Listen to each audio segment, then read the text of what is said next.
I spent 3 years secretly saving my sister's dream wedding, only to be told my name is not on the list. My father averts his eyes while my stepmother smirks, thinking they have finally erased me. They do not know that the entire venue is sitting on a legal landmine my late mother planted in my favor.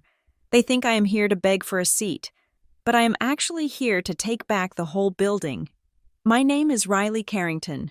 I am 34 years old, a lead data systems architect at Northline Insights in Denver, and for the last 3 years, I have successfully pretended that I do not have a family, but the speedometer of my rental car was creeping past 70 as I crossed the bridge into Mariner's Bluff, betraying the fact that my composure was nothing more than a thin veneer. The coastal air here did not smell like freedom to me. It smelled like old money, damp wool, and the specific, suffocating perfume of hydrangea bushes that lined every driveway in the district. I had told myself I would never come back here. I had built a life 2,000 miles away, a life made of clean lines, logical code, and people who respected me for what I could build rather than how well I could smile at a cocktail party. Yet here I was, driving back into the fog because my little sister, Aubrey, was getting married, and for the first time in forever, she had asked for me. The erasure of my existence did not happen all at once. It was not a sudden explosion, but a slow, methodical erosion, like the ocean eating away at the cliffs below my father's estate. When I was a child, things were different. My mother, Ellen, had been the solid ground beneath my feet. She was a woman who understood the language of blueprints and contracts better than she understood gossip. She saw me. I remember sitting at the kitchen island when I was 10, reorganizing her chaotic recipe box into a cross-reference system based on ingredients and prep time. My father, Gregory, had laughed and called me a little robot, but Mom had touched my hand, her eyes serious, and told me that the world was full of people who made noise, but the people who made sense were the ones who kept the world turning. But Gregory did not want a daughter who made sense. He wanted a daughter who made an impression. That was Aubrey. Aubrey, who was 2 years younger, with hair like spun gold, and a laugh that made everyone forgive her for breaking things. If I spent a week building a complex science fair project about tidal energy, Gregory would give me a distracted nod. If Aubrey drew a clumsy picture of a sailboat, he would frame it and hang it in his study, telling everyone she had the soul of an artist. I learned early on that in the Carrington household, labor was invisible, but charm was currency. I started doing Aubrey's homework when we were teenagers, not because she forced me, but because it was the only way to keep the peace. I fixed her messes. I organized her schedule. I became the unseen infrastructure of her perfect life. Then Mom died. I was 19 years old. The aneurysm took her instantly, and with her went the only person who ever looked at me and saw someone worth protecting. The silence in the house was deafening, but it did not last long. Within a year, Gregory brought Monica home. Monica was polished, sharp, and terrifyingly efficient at social maneuvering. She did not hate me. Hate would have implied I mattered enough to provoke a strong emotion. Instead, she treated me like a piece of furniture that did not quite match the new decor, something to be tolerated until it could be moved to the basement. The freezing out was subtle. It started with backhanded compliments. She would tell me that my silence was so restful compared to Aubrey's vivacity. Then came the forgetfulness. I would come downstairs for dinner only to find the dining room empty and dark, learning later that they had decided to try a new bistro in town, and it had simply slipped Monica's mind to text me. I stopped being included in the family Christmas card the year I turned 22. Monica said the photographer had a strict limit on the number of people in the frame for that specific package, which was a lie so transparent it was almost insulting. But I did not fight. I did what I always did. I worked harder. By my mid-20s, the family business, the Carrington Harbor Group, was expanding rapidly. Gregory was excellent at shaking hands and drinking scotch with investors, but he had zero understanding of the digital infrastructure required to manage high-end hospitality in the 21st century. Their booking system was a disaster. Their client data was vulnerable, and they were bleeding money through operational inefficiencies. I stepped in. I did not ask for a title. I just wanted to help. I spent nights and weekends coding a bespoke reservation platform, designing risk protocols, and streamlining their entire vendor management system. It worked. Efficiency went up by 40% in the first year. Profits soared. I saved them hundreds of thousands of dollars in server costs and lost revenue. And how was I rewarded? Gregory gave Aubrey a corner office with a view of the harbor and the title of Vice President of Client Relations. He told the board that Aubrey represented the fresh, youthful face of the brand. I was given a workspace in what used to be a storage closet on the second floor. It had no windows. The ventilation was poor. It smelled faintly of cleaning chemicals. When I asked Gregory about it, he patted my shoulder and told me it was temporary, just until they reconfigured the layout. I worked in that windowless box for 4 years. I sat in the dark, illuminated only by the glow of my 3 monitors, writing the code that paid for Aubrey's designer wardrobe and Monica's spa weekends. I listened to the muffled sounds of them laughing in the hallway, planning galas and press events that I was never invited to attend. I stayed because I kept hearing my mother's voice in my head. Before she died, during one of our late-night talks when the house was quiet, she had gripped my arm with surprising strength. She had told me to be careful. She had said that people like Gregory and Monica would take everything if I let them. She told me to never let them rewrite who I was on paper. She mentioned she was making sure the right person ended up with the keys, a phrase I did not understand at the time. I thought she meant keys to the house. I stayed because I thought leaving would be a betrayal of her memory. I thought if I worked hard enough, if I made myself indispensable enough, eventually my father would have to see me. The breaking point arrived on a Tuesday morning 3 years ago. I had just deployed a massive security patch that protected our client database from a targeted ransomware attack. I had been up for 36 hours straight. I walked into the conference room, exhausted but proud, holding the report that detailed how I had saved the company from a PR nightmare. Gregory, Monica, and Aubrey were already there, laughing with the new marketing director. When I started to explain the security breach, Gregory waved his hand dismissively. He cut me off mid-sentence. He looked at me with a mixture of pity and annoyance and said that I was becoming too technical to be the face of anything. He said my intensity made people uncomfortable. Then, right there in front of the marketing team, he turned to the IT director and told him to revoke my administrative access because he felt I was getting too obsessive with the back-end controls. He stripped me of my access to the systems I had built from scratch. He did not fire me. He just neutered me. He looked at me and expected me to take it, to go back to my windowless room and be grateful for the salary. I looked at Aubrey. She was checking her phone, pretending she did not hear her father humiliate me. I looked at Monica. She was smiling that tight, small smile, the one that said she had won. I stood up. I left the report on the table. I did not scream. I did not cry. I walked out of the conference room, went to my car, and drove until I hit the state line. I sent my resignation via email from a motel room 6 hours away. I changed my number. I moved to Denver and landed a job at Northline Insights within 2 weeks, where my starting salary was double what my father had paid me. I thought I was done. I thought I had severed the limb to save the body. Then the invitation arrived. It was heavy cream cardstock with gold leaf lettering, announcing the marriage of Aubrey Carrington to Logan Pierce. Logan was a real estate investor, charming, wealthy, exactly the kind of man Gregory would have handpicked. I was prepared to throw it in the trash. I was prepared to burn it, but then I turned it over and saw the handwriting on the back. It was Aubrey's messy, looped script. She had written that she knew I hated them. She wrote that she was sorry. She wrote that she needed me there. Please, just this once. I stared at that note for 3 days. I knew it was a trap. I knew that walking back into that house would be like walking into a cage. But beneath the anger and the scar tissue, there was still the memory of a little girl who used to sneak into my bed during thunderstorms because she knew I would protect her. Aubrey was the only blood I had left who wasn't a monster, even if she was a coward. So I packed my bag. I told myself this was a temporary visit.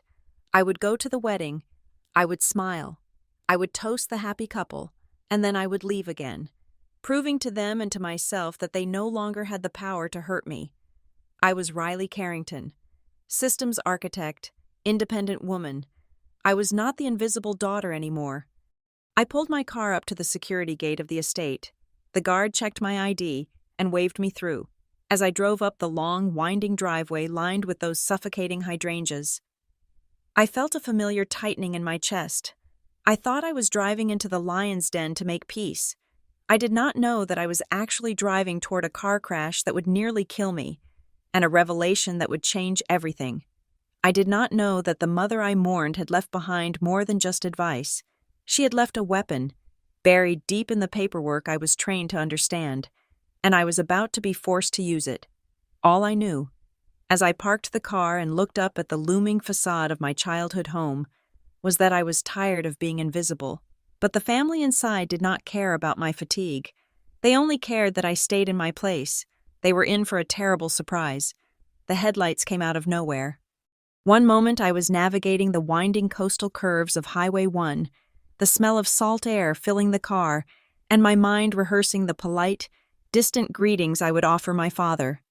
The next moment, the world dissolved into a blinding white fracture. There was no screech of brakes, only the sickening crunch of metal folding like wet cardboard, and the sensation of the earth spinning violently off its axis. My rental car was struck on the driver's side by a pickup truck that had drifted across the double yellow line. The force threw my vehicle into the guardrail, where it teetered for a breathless second over the dark, churning ocean below before slamming back onto the asphalt. Pain was not immediate. It arrived on a delay. A tidal wave of heat that started in my chest and screamed down my left leg. Then came the darkness. For the next few days, or perhaps it was weeks, time lost its structural integrity. I existed in a fragmented state of consciousness, floating in a chemical haze of morphine and trauma. I was not a person anymore. I was a collection of broken parts being monitored by beeping machines. I could not move. I could not speak. My jaw felt wired shut, though I later learned it was just heavily bruised, and my ribs felt as though they had been replaced by jagged shards of glass. But while my body was broken, my hearing remained terrifyingly sharp. It is a strange thing to be treated as an object in a room full of people who assume you are absent. I learned more about my family in those hours of paralysis than I had in the previous decade. I remember the smell of Monica's perfume first. It was expensive, cloying, something with notes of jasmine and malice. She was standing to my right. I could not turn my head to see her, but I could hear the rustle of her silk coat and the sharp click of her heels against the linoleum floor. She was arguing with someone, a man. His voice sounded tired, bureaucratic.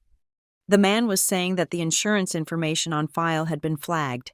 He mentioned something about coverage limits and primary policyholders. Then Monica spoke, her voice dropping to that icy, reasonable register she used when she was negotiating a lower price with a vendor. She told him that there must be some mistake regarding the billing address. She said that Riley Carrington was estranged. She emphasized the word, estranged. She said I had not been part of the family business for years, and that any association with the Carrington Harbor Group policy was a clerical error that needed to be rectified immediately.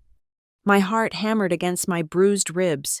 The monitor beside me sped up, beep, beep, beep, betraying my awareness. Monica paused. I felt her lean over the bed. Her breath was warm on my ear as she whispered to someone else in the room. She said that they could not have this liability on their books right before the merger. She said it would look messy during the due diligence phase if the company was bleeding money for a non-employee. Then I heard my father. Gregory. His voice was closer, sounding heavy, perhaps feignedly burdened. He asked where he needed to sign. There was the sound of a clipboard being slid across a plastic table. The billing officer murmured something about designating me as a non-responsible party due to my condition, which usually required a next of kin to guarantee the costs until I woke up. Monica interrupted him. She told Gregory to sign the waiver. She directed his hand. I heard the scratch of a pen on paper. It was a loud, final sound. It sounded like a door locking. I tried to scream. I tried to open my eyes and shout that I had built their payroll system, that I had saved them millions, that I was his daughter, but my body was a heavy, useless stone. I drifted back into the black water of sedation, carrying the sound of that signature with me. When I surfaced again, the light in the room had changed. It was softer. Afternoon light. Aubrey was there. She was sitting in the plastic chair beside the bed, her head in her hands. She was crying. Those soft, hiccuping sobs that used to make me fiercely protective of her when we were children. She reached out and touched my hand, the one not hooked up to an IV. Her fingers were trembling. She whispered that she was so sorry. She said she did not know how to fix this. She said Dad told her there was nothing they could do, that it was a complex insurance issue, that I would be fine because I was smart and resourceful. I wanted to squeeze her hand. I wanted to tell her to run, to get a lawyer, to stop letting them lie to her. But then the door opened. The atmosphere in the room plummeted. Monica did not shout. She never shouted. She just said Aubrey's name. It was a command, not a greeting. She told Aubrey that they had a meeting with the caterer in 20 minutes and that she could not show up with red eyes. Aubrey hesitated. She looked at me, then at Monica. Monica lowered her voice, but I heard it. She whispered that if Aubrey wanted the wedding she deserved, she needed to focus on the future, not the past. She asked Aubrey if she wanted to upset her father when he was already under so much stress. Aubrey flinched. She pulled her hand away from mine as if I were burning her. She stood up, wiped her face, and followed Monica out of the room without looking back. I was alone. The next time I woke, the fog had lifted. The morphine drip had been dialed back. The pain was sharp, immediate, and grounding. I blinked against the harsh fluorescent lights and looked around the room. It was empty. No flowers, no cards, no family. Just a small metal table on wheels, pushed within my reach. On it lay a stack of envelopes and a single, folded sheet of yellow paper from the hospital administration. I reached for it, my arm shaking, the muscles atrophied and weak. I unfolded the note. It was polite, standard, and devastating.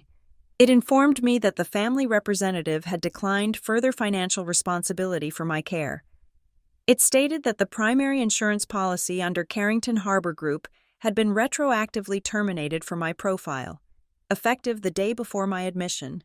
I was listed as independent, self-pay. I stared at the numbers on the bill beneath the note. $40,000 for the first 3 days. The total was climbing by the hour. I felt a coldness spread through me that had nothing to do with the air conditioning.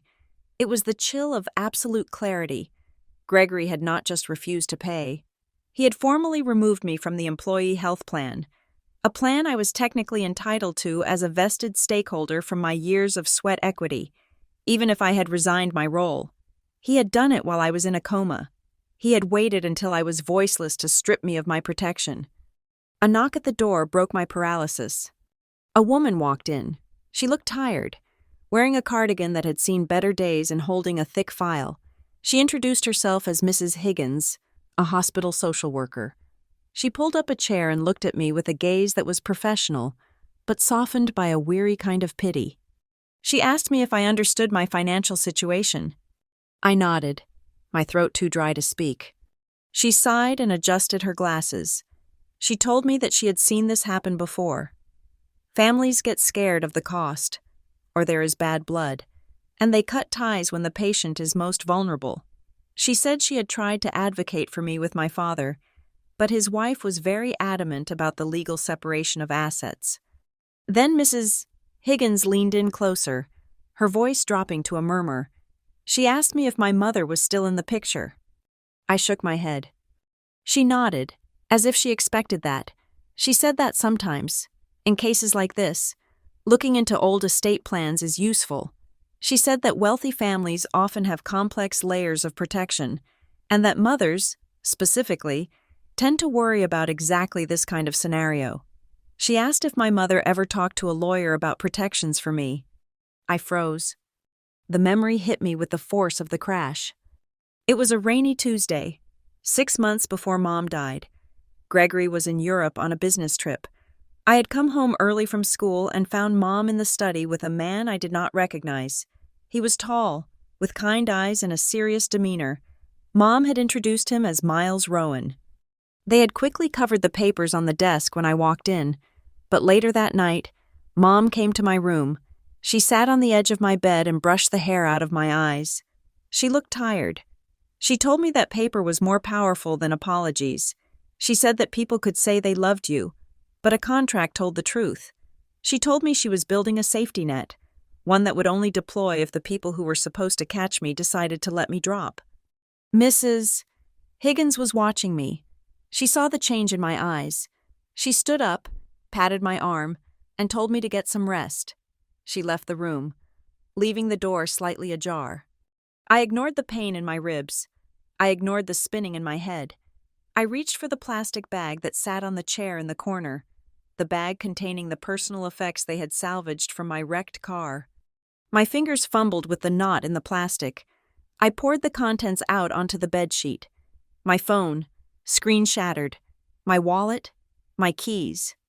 And there it was. It had fallen to the bottom of my purse years ago, and I had transferred it from bag to bag without ever really thinking about it. A talisman I could not bring myself to throw away. It was an old, tarnished brass key fob. I picked it up. The metal was cool against my skin. On one side, it was engraved with the initials EC. On the other, in small, precise block letters, Rowan and Lake, Private Trust Division, and below that, a 10-digit phone number. My hands were shaking, but not from fear, not anymore. I picked up the hospital room phone. It was heavy, an archaic piece of technology, but it had a dial tone. I punched in the number from the fob, my breath hitching in my chest. It rang once, twice, 3 times. A voice answered. It was older now, gravelly, but unmistakably the same serious tone I remembered from that rainy Tuesday in the study. Rowan and Lake, Miles Rowan speaking. I cleared my throat. It tasted like copper and bile. I forced the words out, each one a jagged stone I was spitting at the feet of the people who had tried to erase me. Mr. Rowan, I rasped. My name is Riley Carrington. I am Ellen Carrington's daughter. There was a pause on the other end, a silence that felt pregnant with anticipation. Riley, he said softly, I have been waiting for this call for a very long time. I gripped the receiver until my knuckles turned white. I am in the hospital, I said. My father just cut off my insurance. He signed a waiver declaring no financial responsibility while I was unconscious. I took a breath, the air rattling in my damaged lungs. I think, I said, my voice hardening into something steel and cold, that my father just did exactly what my mother was afraid of. Yes, Miles Rowan said, and I could practically hear him opening a file cabinet on the other end of the line.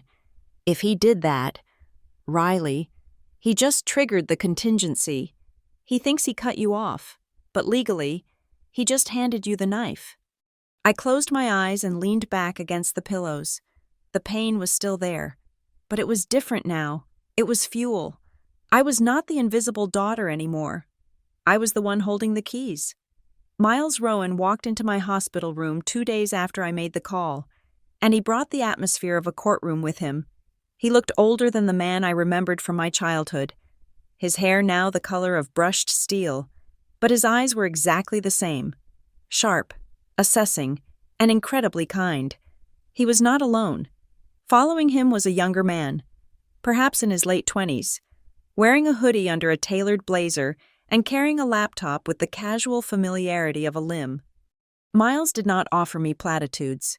He did not ask about my pain levels or comment on the bruising that still painted the left side of my face in shades of violet and yellow. He simply pulled a chair close to the bed, sat down, and placed a heavy leather briefcase on his knees. "Hello, Riley," he said, his voice a low rumble that instantly made the sterile room feel smaller and safer. "This is Jonah Wells. Jonah specializes in forensic financial analysis and asset tracing. We have been very busy since you called." Jonah gave a quick, tight nod, setting his laptop on the rolling tray table. "Good to meet you. Your back-end architecture for the Carrington reservation system is brilliant, by the way. The encryption layers? Masterful. It was the first time in 10 years anyone had complimented my work by name. I felt a lump form in my throat, but I swallowed it down. Thank you, I rasped. But I assume you are not here to review my code. No, Miles said. He opened the briefcase. We are here to talk about your mother and the very specific instructions she left regarding your father's behavior. He pulled out a thick document, bound in blue paper. Decades ago, Ellen created a holding company called Harbor Light Trust. Your father knows it exists, of course.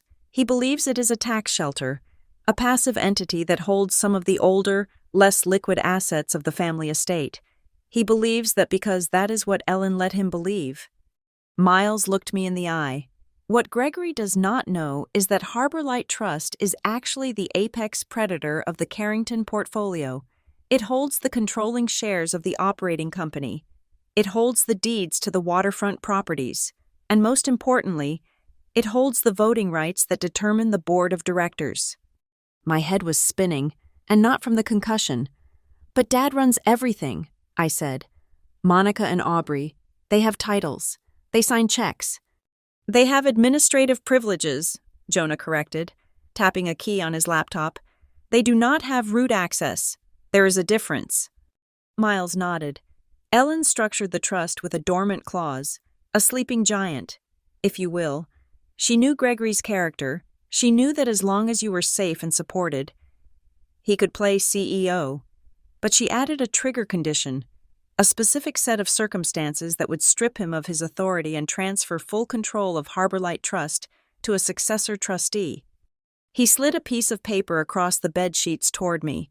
It was a photocopy of the document Gregory had signed at the nurses' station, the refusal of financial responsibility. Beside it was a printout of an email from Monica to the insurance provider, dated 3 days ago, explicitly requesting that my status be reclassified to non-dependent to protect the group's loss ratio metrics. The clause is titled, Protection of Beneficiary During Vulnerability, Miles explained, his voice precise and deadly calm. It states that if Gregory Carrington formally withdraws financial support, medical protection, or legal guardianship from you while you are incapacitated or facing a life-altering crisis, he is in breach of his fiduciary duty to the family estate. I stared at the papers. The ink on Gregory's signature looked so casual. He had signed away my safety with the same hand he used to sign birthday cards. The moment he signed this waiver, Miles continued, pointing to the hospital form, and the moment Monica sent that email, they pulled the trigger. They did not just cut you off, Riley, they legally abdicated their position. As of 48 hours ago, the ownership of Ellen's shares, which constitute 51% of Carrington Harbor Group, did not dissolve. It transferred. He paused, letting the silence stretch. It transferred to the sole trustee of Harbor Light Trust. That is you, Riley. The room went silent. The hum of the air conditioner seemed to roar in my ears. I looked from the papers to Miles, then to Jonah, trying to process the magnitude of what he was saying. I was living in a motel. I had $40,000 in medical debt. I had a rental car that was currently a cube of scrap metal, and he was telling me that I owned the company that had erased me. I don't want to own them, I whispered, the admission tearing out of me. I just wanted them to care. I know, Miles said softly, and that is exactly why Ellen gave the power to you. She knew you would never use it for greed. She knew you would only use it for survival. Jonah turned his laptop screen toward me. It is not just about the money, Riley. It is about the work. Look at this. The screen displayed a timeline of the company's digital history. It was a forensic map of every major system update, every crisis averted, every efficiency protocol implemented over the last 7 years. I pulled the metadata from the server logs, Jonah said, his voice gaining speed. Gregory and Monica have been telling the board that Aubrey oversaw the digital transformation. They have her listed as the project lead on the annual reports, but the timestamps on the actual commits, the user ID that built the architecture, it is all you. Ghost User RC, I found your digital fingerprints on everything. You built the house they are living in. We can prove in a court of law that the value they claim Aubrey brings is actually intellectual property theft of your labor. I looked at the lines of code scrolling on the screen. My late nights, my missed weekends, my desperate attempts to be useful enough to be loved, all quantifiable, all undeniable. So, I said, my voice trembling, what happens now? Miles leaned forward, his expression hardening. Now, we stop them from finishing the job. We have intelligence that Gregory and Monica are planning to use Aubrey's wedding reception to make a major corporate announcement. The merger, I guessed. I heard Monica mention it when I was drifting in and out. Correct, Miles said. They are planning to announce a merger with Logan Pierce's development firm, but the terms of this merger are aggressive. It involves restructuring the assets. Essentially, they plan to liquidate the holdings that are currently in the trust and move the capital into a new entity, one that is fully owned by Gregory, Monica, and Aubrey. If they sign those papers, Harbor Light Trust becomes an empty shell. You would inherit nothing but the name. They are going to do it at the wedding? I asked. It is the perfect cover, Miles said. High emotion, lots of witnesses, a narrative of new beginnings. They want to present Aubrey as the official heir and the face of the new partnership. They want to seal the deal before you are well enough to ask questions. A cold fury began to replace the shock in my chest. They were not just content with ignoring me. They were actively plotting to dismantle my mother's legacy to ensure I could never claim my place. But there is a catch, Jonah said, a small, dark smile playing on his lips. A complication they missed because they never pay attention to the details. He clicked a new window open on his laptop. It was a contract, a venue rental agreement. The Gardens at Willow Ridge, Jonah read. The premier luxury venue in the state, very expensive, very exclusive. And the deposit? It was not paid from the main operating account. It was paid 6 months ago from a legacy escrow account that Ellen set up for future family milestones. I looked at the document. The billing entity was not Gregory Carrington. It was Harbor Light Trust. Technically, Miles said, watching me closely. Gregory is not the host of this wedding. He is a guest. The contract for the venue, the catering, the security. It is all in the name of the trust. And since you are now the trustee, you are not the uninvited sister crashing the party. He tapped the paper where the signature line awaited. You are the landlord. You are the host. You effectively own the event. I sank back against the pillows. The irony was so sharp it almost drew blood. They had banned me from a building I had the legal right to lock them out of. Miles closed his briefcase. He did not stand up yet. He stayed seated, forcing me to meet his gaze. Riley, he said, and his voice was very serious. We can stop this quietly. We can file an injunction. We can tie this up in court for years. You can stay in Denver and let the lawyers fight it out. You will get your money eventually. He paused. But if you want to stop the merger, if you want to expose what they did to you and to Ellen's memory, you have to do it before the ink dries on those partnership papers. You have to be in the room. He stood up then, placing a hand on the bed rail.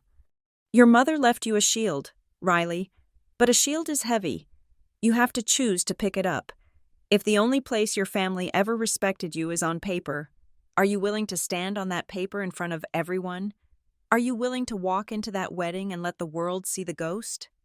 I looked at the hospital bill that said, Family declined responsibility. I looked at the key fob on the bedside table. I thought about Aubrey, who had flinched when Monica whispered to her. I thought about the windowless room where I had spent 4 years of my life. I need a cane, I said quietly. Miles smiled, a slow, grim expression of approval. We will get you the best one in the city. And I need a dress, I added, looking at Jonah. Something that doesn't look like a victim. I will clear your schedule, Jonah said, closing his laptop.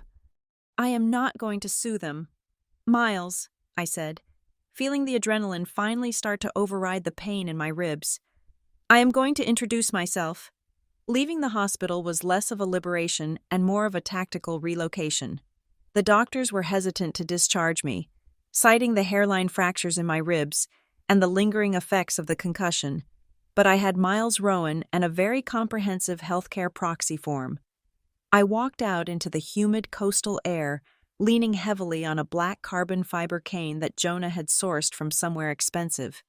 Every step sent a jolt of electricity up my spine, a sharp, rhythmic reminder of exactly why I was doing this.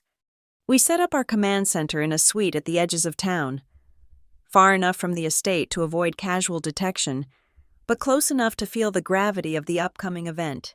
It was a sterile room with beige walls, but within 3 hours, Jonah had transformed it into a forensic operations hub.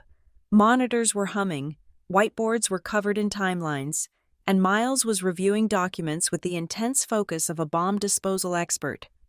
"You need to understand the optics, Riley," Miles said, pouring tea from a thermos.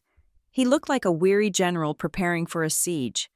"If we file an injunction now, before the wedding, Gregory will spin it. He will tell the board you are bitter, unstable, perhaps brain damaged from the accident. He will bury the motion in continuances until the merger is signed. We need a venue where he cannot control the narrative." "The wedding," I said, lowering myself carefully onto the sofa. The word tasted sour. "You want me to blow up my sister's wedding?" "We want you to prevent a fraud," Miles corrected. "The wedding is just the stage. It is the only time all the stakeholders, the partners from the Pierce Group, and the press will be in one room. It is the only place Gregory cannot simply mute your microphone." Jonah spun his chair around. "Speaking of fraud," he said, "you might want to see this. I went digging through the metadata of the Aubrey era of the company." I limped over to the desk. The screen was a spreadsheet, but to me, it looked like an autopsy of my career. "Here," Jonah pointed to a line item dated 4 years ago. "The Harbor View interface update, the one that reduced check-in times by 40%. The press release quotes Aubrey calling it her passion project. She even did an interview with a hospitality trade magazine about her vision for seamless integration." I remembered that project. I had coded it over Thanksgiving weekend while the rest of them were skiing in Aspen. I had eaten microwave noodles and slept under my desk. "Now look at the payroll logs," Jonah said, his voice dry.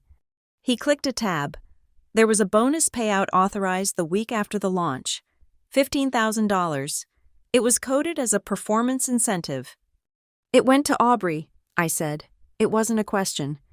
"Direct deposit," Jonah confirmed. "And here's the kicker. 3 days later, there is an email from Monica to the CFO. She explicitly instructs him to categorize the development costs, your salary, the server time, as general overhead, but to attribute the revenue spikes to executive strategy, A. Carrington. They did not just steal your work, Riley. They built a financial model where you are a cost center and she is a profit center." I felt a laugh bubble up in my chest, dark and sharp. I was an expense. She was an asset. That is why they cut me off so easily. They had already cooked the books to make me look like dead weight. "It gets worse," Miles said from the table. He was holding a sheaf of papers that looked like draft contracts. "We found the draft agreement for the merger Gregory plans to announce at the reception. It is clever, evil, but clever." I took the document. It was thick with legal jargon, but the intent was clear as glass. The Carrington-Pierce partnership was not just a merger, it was an asset transfer. The contract outlined a plan to move all intellectual property, real estate holdings, and brand equity out of the existing entities, the ones owned by Harbor Light Trust, and into a new holding company structure. The new company, Miles explained, tapping the page, lists 3 founding partners, Gregory, Monica, and Aubrey.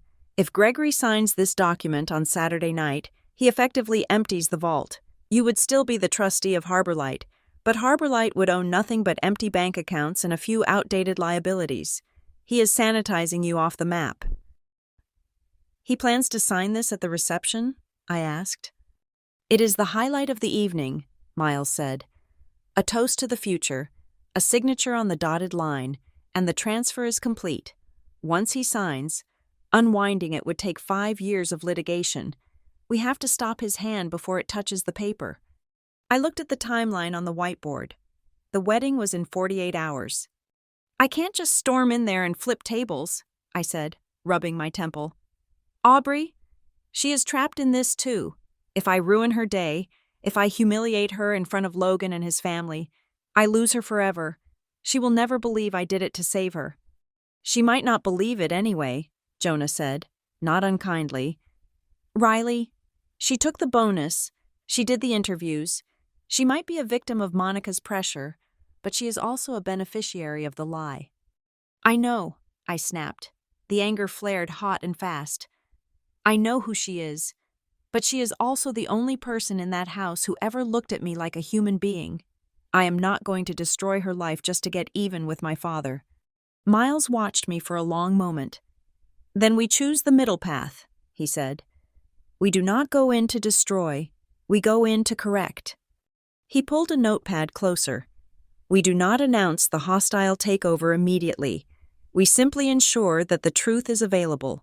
We prepare a presentation. We place discreet legal notifications in the hands of the Pierce family attorneys an hour before the event, letting them know that the ownership of the assets is currently in dispute. That will make them hesitant to sign anything. And the reception? I asked. We let Gregory talk, Miles said. We let him spin his story. If he tells the truth, if he acknowledges the trust, if he acknowledges you, we stay silent. But if he tries to frame this merger as Ellen's wish, or if he tries to present the company as his sole property, then we correct the record, Jonah finished, a mischievous glint in his eye. I can hook into the AV system at the venue. I built a back door into the network years ago when you asked me to stress test their security. If Gregory lies, we can make sure the screens behind him show the receipts, literally. It was a gamble. It relied on Gregory's arrogance, but that was the one thing in the world I could count on. I hate scenes, I whispered. The old conditioning was rising up. The voice of Monica telling me to stop being so dramatic. The voice of Gregory telling me I was too intense, too much, too heavy for polite company. I spent my whole life making myself smaller so I wouldn't cause a scene. The scene already exists. Riley, Miles said gently, they built the stage. They wrote the script. They cast you as the villain who abandoned them. You are not making a scene by showing up. You are just refusing to read their lines. I stood up and walked to the window. Outside, the sun was setting over the town that had never felt like home. I thought about the hospital bed. I thought about the signature on the waiver. I thought about the $40,000 of debt they tried to saddle me with while I was unconscious. Okay, I said, turning back to them. We do it, but we do it with precision. No shouting, no wine throwing. We use their own documents against them. Cold facts, Jonah agreed. My favorite kind of violence. We spent the next 12 hours finalizing the strategy. Miles drafted the legal notices. Jonah prepared the digital payload. I rehearsed the sequence of events. I had to walk into a room full of 200 people who had been told I was a jealous, estranged failure, and I had to hold my head high enough to look my father in the eye. The night before the wedding, I stood in front of the motel mirror. I was wearing a silk blouse I had bought online, one that hid the bruising on my shoulder but accentuated the sharp line of my jaw. I leaned on the cane. I looked tired. I looked injured. But for the first time in years, I did not look afraid. My name is Riley Carrington, I said to the reflection. My voice was raspy, but it did not shake. I thought about the years of silence, the years of fixing their mistakes from the shadows, the years of waiting for permission to exist. My name is Riley Carrington, I said again, louder this time, and I am not a ghost. The woman in the mirror stared back, and she looked ready to burn the house down. The Sea Spray Motel was the kind of place where the carpet felt damp even when it was dry and the air conditioner rattled like a dying engine. It was located 3 miles from the pristine, gated driveway of my father's estate, but it might as well have been on a different planet. I checked in under a false name, paying cash for 3 nights. I needed to be a ghost in Mariner's Bluff until the exact moment I decided to become real. 2 days before the wedding, I drove my nondescript rental sedan to the downtown headquarters of the Carrington Harbor Group. It was late, just past 7 in the evening, the time when the salaried employees went home and the cleaning crews began their silent shifts. I parked 2 blocks away and walked the rest of the distance, the rhythm of my cane clicking against the pavement echoing the pounding of my heart. I was not there to cause a scene. I was there to retrieve a box of personal items I had left behind years ago. A flimsy excuse, but one I held onto like a shield. In reality, I was there because I needed to see the machine from the inside one last time before I dismantled it. I stood before the side entrance, the one used by IT and logistics staff. I held up my old plastic keycard, a badge that had been deactivated the day I resigned. "Ready?" I whispered into my phone. "Go for it." Jonah's voice came through my earbud, clear and smug. "I found the back door you left in the legacy security patch. You are active in 3, 2, 1. I tapped the card against the reader. The light blinked green. The lock disengaged with a heavy, satisfying clunk. I slipped inside. The air in the hallway smelled exactly as I remembered it. Industrial lemon cleaner, stale coffee, and the low-level hum of high-voltage servers. It was the smell of my 20s. I walked past the darkened offices, my eyes scanning the nameplates. I saw new names, new titles, but the layout was identical. It was a kingdom built on the same foundations I had poured. Only now, someone else's flag was flying on the roof. I turned the corner toward the operations bay and nearly collided with a woman carrying a stack of files. We both froze. "Riley?" Sarah Morales dropped the files. They scattered across the gray carpet, a chaotic spill of white paper. Sarah had been the operations manager when I was the invisible IT girl. She was the one who used to leave half a sandwich on my desk when she knew I hadn't eaten in 12 hours. She looked older now, the lines around her eyes deeper. Her posture slumped under an invisible weight. "Hello, Sarah," I said, leaning on my cane, trying to look less like an intruder and more like a visitor. She stared at me, then at the cane, then at the bruise fading on my jaw. She did not ask what happened. She just stepped forward and hugged me. A fierce, quick embrace that smelled of vanilla lotion and stress. "I thought you were gone for good," she whispered, pulling back to look at me. "God, Riley, you have no idea. It has been hell." "I heard profits were up," I said neutrally. "Profits are up because we are squeezing the vendors to death," Sarah hissed, glancing over her shoulder to ensure we were alone. "Monica runs this place like a dictator, and Aubrey. Honestly, Riley, I feel sorry for her. She is in that corner office having panic attacks 3 times a week. She calls me in there, hyperventilating, asking how to read the reports because Monica screams at her if she gets the numbers wrong in meetings. She is terrified." I felt a pang of sympathy, sharp and unwanted. Aubrey was living the dream life she supposedly wanted, and it was eating her alive. "I am just here to get some old things," I lied. Sarah looked at me, her dark eyes searching my face. She did not believe me. She crouched down to pick up the papers, and I saw her hand tremble. "I kept them," she said softly, not looking up. "Kept what?" "The emails," she said. "The original project scopes. The org charts from 5 years ago showing you as the lead architect on the booking system. I kept copies of the commit logs before it wiped them." I stared at the top of her head. "Why?" She stood up, clutching the messy stack of papers to her chest. "Because I have a daughter, Riley, and I teach her that you do not take credit for work you did not do. I sat in those meetings. I watched you build this place while they were out buying shoes. It made me sick to see them erase you. Someone had to hold on to what was real." My throat tightened. I had spent years thinking I was completely invisible, but I wasn't. I was seen by the people who actually did the work. "Thank you, Sarah," I said, my voice thick.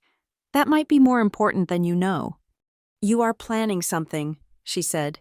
It wasn't a question. "Good. Burn it down. Riley, we are tired." She squeezed my arm and hurried down the hall, leaving me standing in the silence. I continued toward the server room, but before I could reach the door, a shadow detached itself from the wall near the elevators. "You are not supposed to be here, Ms. Carrington." I stopped. Caleb Knox, the head of security, stepped into the light. He was a mountain of a man, an ex-Marine with a buzz cut and a face that usually gave away nothing. He had been working here since I was an intern. "Hello, Caleb," I said, gripping my cane tighter. "Are you going to escort me out?" He looked at me. He looked at the cane. He didn't move toward his radio. "I saw the logs," he said, his voice a deep rumble. "Jonah Wells accessed the perimeter security system 4 minutes ago. I traced the IP. Then I saw your old badge ID ping the side door." "I guess I am rusty," I said. "No," Caleb said. "You are good. I just know what to look for. I have been looking at your code for 6 years. Every time the system updates, I see the syntax. I know who keeps the lights on." He took a step closer, but there was no aggression in his posture. He reached into his jacket pocket. "I am contracted for the wedding security at Willow Ridge this weekend," he said. "The venue gave us a strict guest list, but then I got a special directive from the family this morning." He pulled out a folded piece of paper and slid it across the distance between us. I took it. It was a photocopy of a memo on Carrington Harbor Group letterhead. The subject line read, "Family Access Protocol. Security Level Red." I unfolded it. The text was brief and brutal. It instructed all security personnel to deny entry to Riley Carrington under any circumstances. It labeled me as a hostile disruption risk. It authorized the use of physical removal if I attempted to contact the bride or the groom. But it was not the text that made the air leave my lungs. It was the signature at the bottom. There, next to Monica's sharp, angular scrawl, was my father's signature. Gregory Carrington. He had signed off on an order to treat his injured daughter like a stalker at her own sister's wedding. "He signed it this morning," Caleb said quietly. "Monica drafted it, but he signed it. He didn't even hesitate." I stared at the signature. I thought I had no more room for heartbreak, but I was wrong.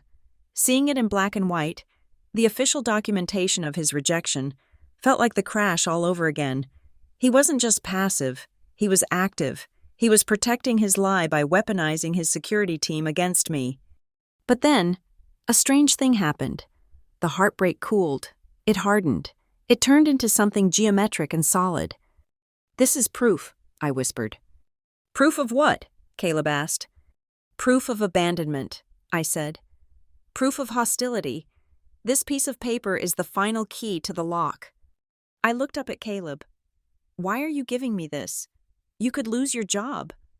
Caleb adjusted his tie. "My job is to protect the assets and the people of this company. For a long time, I thought that meant protecting your father. But a man who treats his own blood like a threat isn't a leader. He is a liability." He looked me in the eye. "If you show up on Saturday, Riley, my team will follow the protocol. We have to. But security creates perimeters. Sometimes there are gaps in those perimeters. Sometimes a door gets left unlatched for a few seconds." He nodded at the paper in my hand. "Keep that. You might need it to show the rest of the world who they really are." Just then, a young man in a hoodie poked his head out of the server room down the hall. The junior IT staffer I had seen around a few times. A kid named Marcus, who always wore headphones. He saw me, saw Caleb, and froze. "The system is patching," Marcus said nervously. Then he looked at me, and his eyes widened. "Wait, you're the one who wrote the kernel, aren't you? The ghost user?" "Yes," I said. Marcus grinned, a quick, rebellious expression. "Your code is elegant. The new stuff they try to layer on top of it? Garbage. If you are here to take the admin rights back, I didn't see anything." He popped back into the room and shut the door. I stood there in the hallway, clutching the paper that banned me from my family. I had walked in here feeling like an intruder. I had felt small, broken, and erased. But as I looked at Sarah's office door and at Caleb standing guard, and at the closed door of the server room where Marcus was keeping my secrets, I realized something profound. Gregory and Monica had the titles, they had the corner offices, they had the letterhead. But they did not have the people. The people who kept the building standing, the managers, the guards, the coders, they knew the truth. They had been watching in silence for years, waiting for someone to light a match. "Thank you, Caleb," I said. "I will see you on Saturday." "I will look forward to it, Ms. Carrington," he said. I walked back to the lobby alone. The space was vast, marble and glass reflecting the city lights outside. I stopped in the center of the atrium and looked up at the massive logo on the wall, Carrington Harbor Group. For the first time in my life, I did not feel like I was standing in my father's shadow. I looked at the name on the wall, and I realized that come Saturday, it would not belong to him anymore. I folded the security directive and put it in my pocket next to the key fob. I walked out into the cool night air, my cane tapping a steady, relentless rhythm on the concrete. I was ready. I arranged to meet Aubrey at a small, dimly lit coffee shop called the Fractured Bean, located on the frayed edge of town where the tourists rarely ventured. It was miles away from the yacht club and the manicured estates of the coastline. I chose it deliberately. I needed a neutral ground, a place where the air did not smell of salt and money, and where the sound of my father's name would not command instant attention. I arrived 20 minutes early, securing a booth in the back corner. My ribs were aching with a dull, persistent throb, a souvenir from the car crash that refused to let me forget the stakes. I ordered a black coffee and sat there, gripping the warm ceramic mug, watching the steam rise and dissipate. It felt like a metaphor for my relationship with my sister.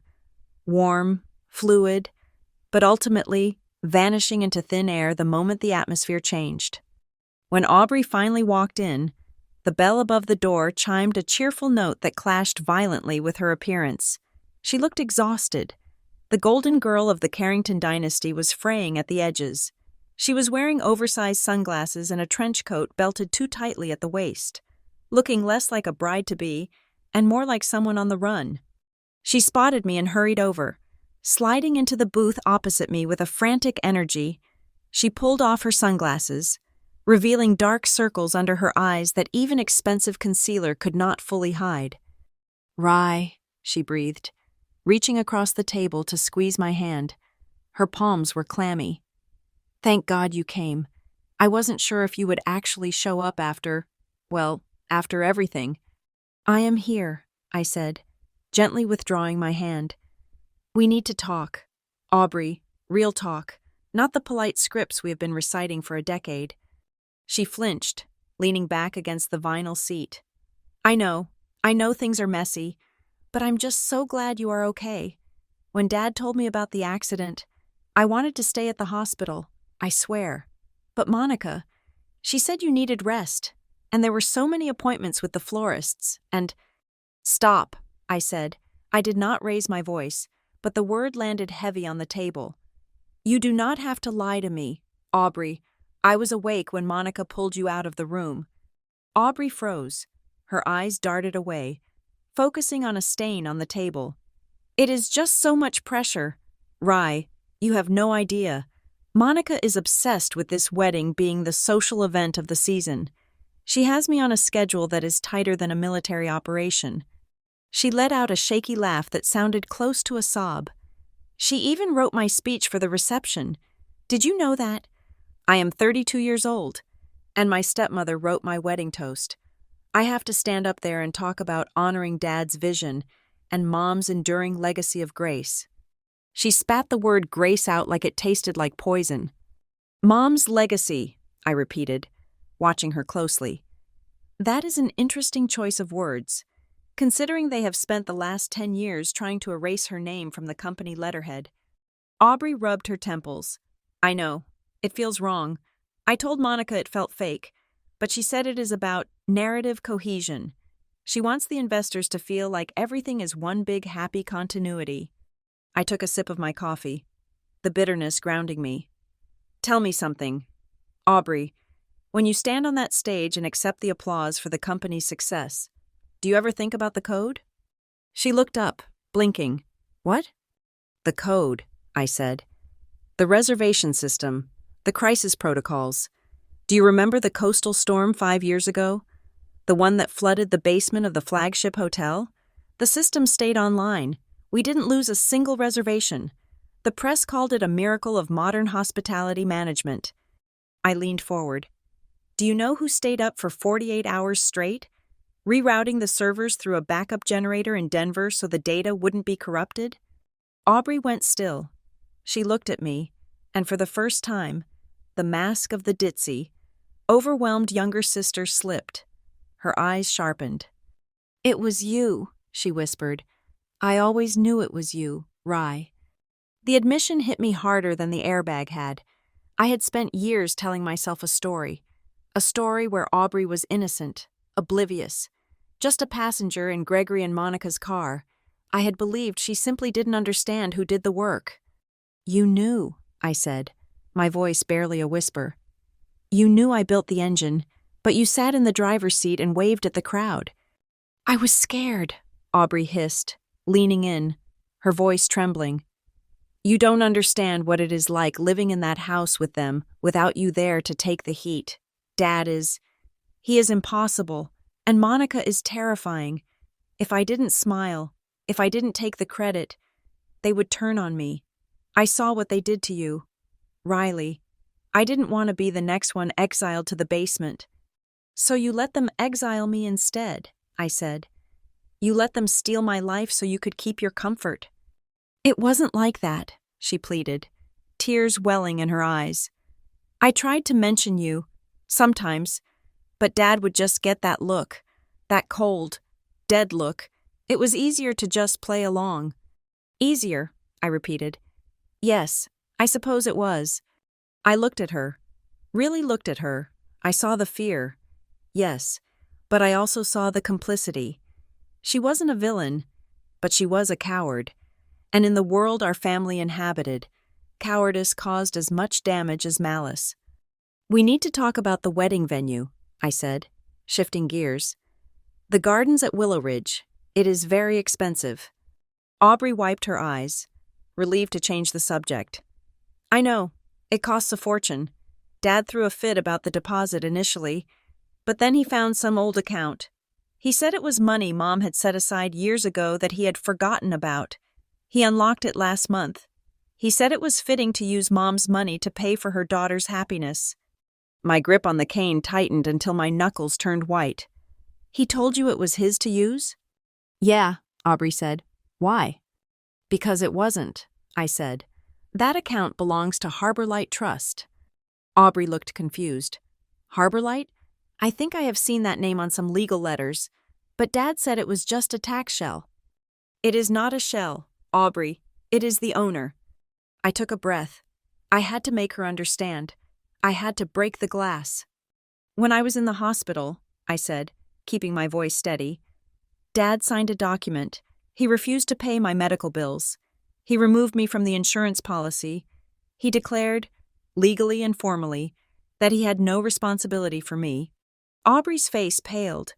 He told me it was a mistake. He said the insurance company denied the claim. He lied, I said. He signed a waiver. I saw the signature. And when he did that, he triggered a clause Mom wrote into the Harborlight Trust 20 years ago. It is called an abandonment clause. If Gregory fails to protect his children, he loses control of the assets. I watched the realization dawn on her face. It was like watching a building collapse in slow motion. The money for your wedding, I continued, the venue contract, the shares in the company, the voting rights, they don't belong to Dad anymore. They transferred to the trustee. Me. Aubrey stared at me, her mouth slightly open. You own the wedding? I own the company, Aubrey, or at least, I control the majority vote. And that merger Dad wants to announce on Saturday? The one where he sells off the assets to Logan's family? He can't do it. It is illegal. If he signs those papers, he is committing corporate fraud on a massive scale. Oh my God, Aubrey whispered. She put her head in her hands. Oh my God, He is going to announce it during the toasts. The press is going to be there. Logan's parents. They think this is a done deal. It is a lie, I said. It is a coronation built on a sinkhole. Aubrey looked up, panic seizing her features. You can't do this, Rye. You can't explode this on my wedding day. Please, it will destroy everything. Logan's family is so traditional. If they find out we are in a legal war, they will pull out. The wedding will be a circus. The wedding is already a circus, I said. I am just the only one who knows the tent is on fire. Please, she begged, reaching for my hand again. Just wait. Wait until next week. Let me get married. Let me have one happy day. We can sort out the business stuff later. I will help you. I swear. Just don't make a scene. I looked at my sister. I saw the desperation. I saw the selfishness. She wanted her perfect day, even if it was funded by stolen money and built on the grave of my reputation. You want me to wait, I said, my voice cold. You want me to stand in the back of the room and watch Dad sell my inheritance and claim credit for my work, just so you can have perfect photos? I just want peace, she sobbed. I just want us to be a family for one day. We are not a family, Aubrey, I said. We are a corporation with a marketing problem. I stood up. The movement was painful, but I masked it. I picked up my cane. I am not here to ruin your wedding, I said, looking down at her. I am here to stop Dad from hijacking it. I am giving you a choice. You can stand with me in the truth. You can tell Logan what is really happening, or you can cling to Dad's version of the story and watch it collapse when I walk into that room. Riley, please, she cried, ignoring the stares of the barista and the few other patrons. Don't do anything drastic. You had years to say my name out loud when it mattered, I said, my voice shaking with a decade of suppressed grief. You had years to tell the truth in those meetings. You had years to visit me in that windowless office. You didn't. You chose silence because it was safe. I leaned in close, my face inches from hers. I get one day, Aubrey, one day to set the record straight, and I am taking it. I turned to leave. I walked toward the door, my cane clicking on the hardwood floor. I was halfway to the exit when Aubrey's voice stopped me. It wasn't a beg this time. It was a whisper, terrified and honest. Rye? I paused, hand on the door handle, looking back. She was sitting amidst the wreckage of our conversation, wiping mascara from her cheeks. She looked very small. If you show up, she said, her voice trembling, I don't know which side I will be on. I looked at her for a long moment. Then you better figure it out fast, I said, because the music is about to start. I pushed the door open and walked out into the gray afternoon. The rain had started to fall, cold and steady, washing the dust off the streets of Mariner's Bluff. I did not look back. I knew that whatever happened on Saturday, the sister I had tried to protect for so long was gone. The only person left to save was myself. The ceremony happened without me. I know exactly how it looked because Monica had been curating the aesthetic on a Pinterest board for 18 months. It would have been a symphony of soft focus and expensive sentimentality. The sun dipping low over the Atlantic, casting a golden hour glow on the white wood chairs arranged on the south lawn. The string quartet playing a stripped-back, acoustic version of a pop song that cost $3,000 to license. Aubrey would have walked down the aisle looking like a porcelain doll, fragile and breathtaking in French lace, clutching a bouquet of white peonies that trembled in her hands. And Gregory, my father, would have been the star of the show. He would have stood at the altar, dabbing a carefully folded linen handkerchief to his dry eyes, performing the role of the benevolent patriarch, giving away his treasure. The guests would have swooned. They would have whispered about the strength of the Carrington family, enduring tragic loss and rising again, so photogenic, so perfect. While they were exchanging vows, I was sitting on the edge of a lumpy mattress in the Sea Spray Motel, trying to zip up my dress without screaming. My ribs were a cage of fire. Every breath was a negotiation with pain. I had chosen a dress that was the antithesis of a bridesmaid's gown, a structured, midnight blue column dress with long sleeves and a high neck. It was armor. It covered the bruising on my shoulder and the fading yellow marks on my collarbone. I pinned my hair back with severe precision, staring at my reflection until the woman looking back didn't look like a victim of a car crash, but like a CEO preparing for a hostile board meeting. On the laminate desk beside the TV, a small stack of papers sat waiting. The trust transfer confirmation, the photocopy of Gregory's signature refusing to pay for my life support, the security directive signed by my father banning me from the premises. I slid them into a slim leather envelope. They were light in my hand, but they carried the weight of a guillotine blade. I took 2 extra-strength painkillers, grabbed my cane, and walked out into the cool evening air. The drive to the gardens at Willow Ridge was short, but it felt like crossing a time zone. I passed the line of luxury SUVs and vintage convertibles waiting for the valet. When I pulled up, the valet looked at my rental sedan, a nondescript gray box with a dent in the rear bumper, with a mixture of confusion and disdain. I didn't care. I handed him the keys and tipped him $20, telling him to keep it close. The reception was being held in the Grand Conservatory, a massive glass and steel structure that glowed like a jewel box against the darkening sky. Inside, I could see the silhouettes of 300 people mingling, the flash of diamonds, the movement of waiters carrying silver trays. I walked toward the entrance. The path was cobblestone, which was a nightmare for my cane. I had to concentrate on every step, forcing a rhythm that looked deliberate rather than injured. Click, step, click, step. There was a bottleneck at the entrance. A team of 3 hostesses in matching black dresses stood behind a podium, managing the guest list on glowing tablets. They were smiling that terrifying, bright smile of people who are paid to be gatekeepers. When I reached the front of the line, the music from inside washed over me. Jazz, laughter, the clinking of crystal. It sounded like a party I had been watching through a window my entire life. "Good evening," the lead hostess chirped. She was young, maybe 22, with a tight bun and eager eyes. "Welcome to the gardens. May I have your name, please?" I stood straight, ignoring the sharp stab in my side. "Riley Carrington." She smiled wider and tapped on her screen. Her finger scrolled down, then up, then down again. The smile faltered. A small frown appeared between her perfectly groomed eyebrows. "Carrington," she muttered, tapping a search bar. "I have Gregory, Monica, Aubrey, obviously, cousins from the Pierce side." She looked up at me, her face flushing pink. "I am so sorry. I don't seem to have a Riley Carrington on the list." I knew it was coming. I had anticipated it. I had the paperwork in my envelope that proved my father had orchestrated this. But hearing it out loud, in front of a line of waiting guests, felt like a physical slap.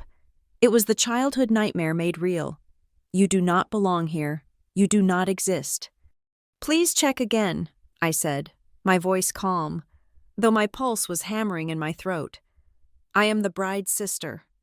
The hostess looked mortified. She tapped frantically. I really apologize. I am checking the master list, the family addendum, even the vendor list. Your name just isn't here." "Ma'am, maybe there was a clerical error? Do you have an invitation?" Behind me, the line was stalling. The whispers started. "Is that her?" A woman's voice murmured, "Too close." "Is that the older sister?" "I thought she was in rehab or something," a man replied, his voice low but audible. "Gregory said she moved away and cut all ties." "God, imagine showing up to your sister's wedding uninvited," another voice whispered. "That is so sad." The shame was hot and prickling, crawling up my neck. They were looking at me like I was a beggar at the feast, like I was the crazy relative who couldn't take a hint. I gripped the handle of my cane so hard my fingers went numb. This was exactly what Monica wanted. She wanted me to break. She wanted me to scream, to cry, to make a scene so she could have me dragged away and pityingly explain to her friends that I was unwell. "Ma'am," the hostess said, her voice turning from polite to firm, "if you are not on the list, I can't let you in. It is a private event." A shadow fell over the podium. "Is there a problem here?" Caleb Knox stepped out from the interior of the hall. He looked imposing in his dark suit, an earpiece coiled behind his ear, his hands clasped in front of him. He didn't look at me with recognition. He looked at me like a threat assessment. "She says she is the bride's sister," the hostess whispered frantically to him, "but she is not on the list, and I have that note." Caleb nodded. He turned to me, his face a mask of professional indifference. "Ma'am, I am going to have to ask you to step aside. We have specific instructions regarding your access to this event." The guests behind me gasped softly. A few phones were raised, cameras discreetly pointed in my direction. This was the moment of total humiliation. This was the moment I was supposed to retreat. But I didn't move. I looked Caleb in the eye, and I saw the microscopic nod he gave me. I turned back to the hostess. I placed my hand on the podium, leaning in so that only she and Caleb could hear me clearly. "You are checking the guest list," I said, my voice steady, stripped of all apology. "You are looking for a guest named Riley Carrington, but I am not here as a guest." The hostess blinked, confused. "I don't understand." "Check the contract," I said. "Check the billing entity for this venue. Search for Harbor Light Trust Holdings." She hesitated, looking at Caleb. "Check it," Caleb said, his voice dropping an octave. "We need to clear the line." The hostess swiped to a different screen on her tablet, the one that held the logistical data. She typed in the name. Her eyes went wide. Her hand flew to her mouth. "Oh," she breathed. "Oh my God." The screen was flashing a soft blue alert. I knew what it said because I had written the code for this vendor portal 5 years ago. It flagged the primary account holder. It flagged the entity that paid the bills. It lists Harbor Light Trust as the event principal," she stammered, looking up at me with terrified eyes. "And the authorized trustee is Riley Carrington," I finished for her. The silence that followed was different. It wasn't the silence of awkwardness. It was the silence of a power shift. The hostess looked from her tablet to my face, suddenly realizing that she had been trying to bounce the landlord. Caleb stepped closer, effectively blocking the view of the guests behind me. He reached into his pocket and pulled out a lanyard. It wasn't the standard white guest badge. It was black, with gold lettering. "Monica told the staff you would show up to ruin things," Caleb murmured, his voice barely audible over the music drifting from the hall. "She told them to watch for an intruder. I told them that big corporations have multiple owners, and sometimes communication gets crossed." He pressed the lanyard into my hand. "The team inside knows," he whispered. "You are clear." I looked down at the badge.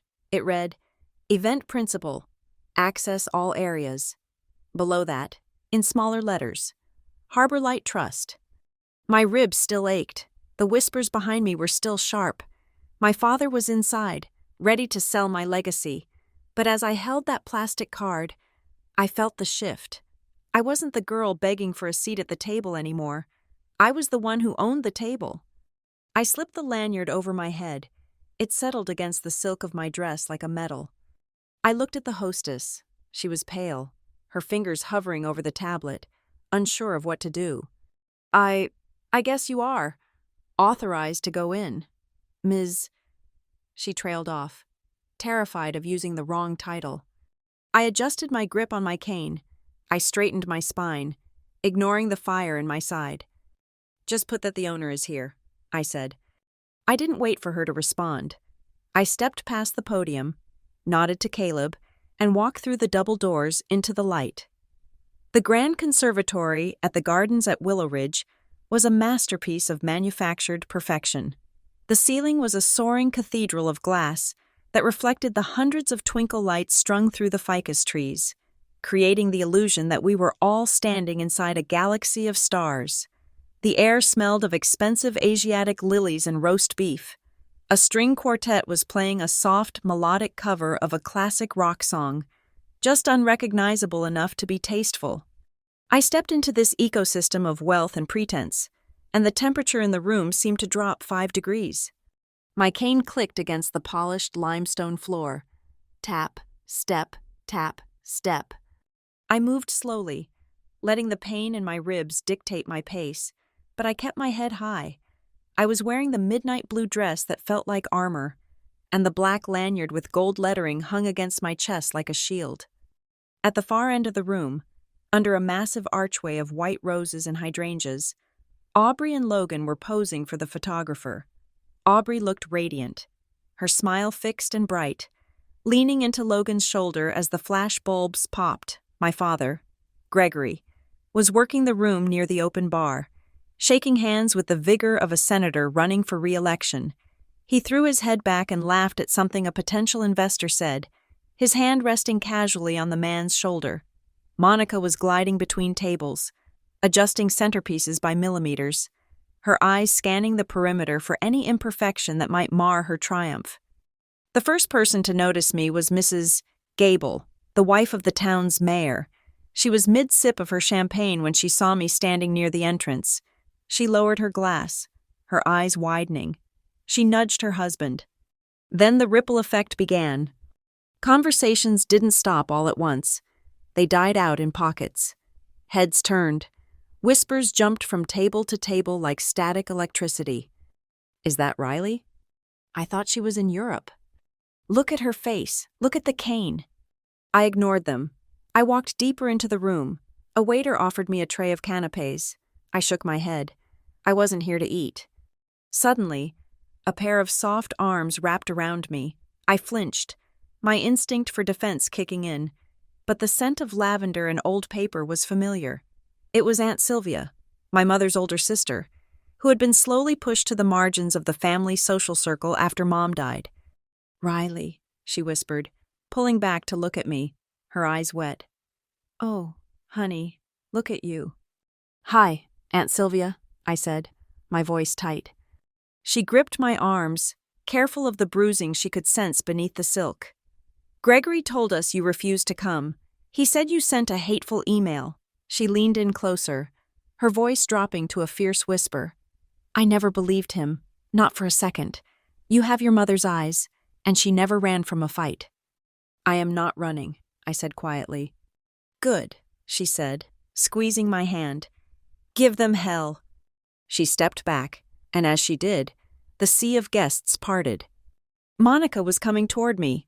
She moved with the predatory grace of a shark in chiffon. She was wearing a champagne-colored gown that cost more than my first car, and her smile was a terrifying rictus of social politeness. She stopped 2 feet away from me, close enough that the guests nearby might think she was welcoming a wayward child, but close enough that I could see the vein throbbing in her temple.